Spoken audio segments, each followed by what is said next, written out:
After removing the headset bolts, position the handlebars so you can visually see your shifter and both front and rear brake levers.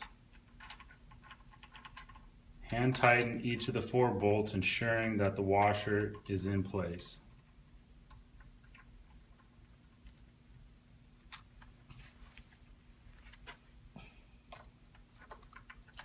Snug each of the Allen bolts.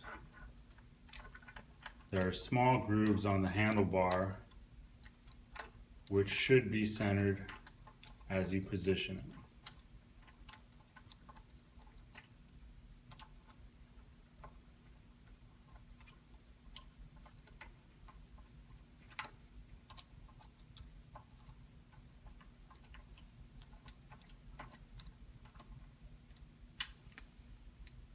Once snug up, final position can be obtained by slightly adjusting the handlebars.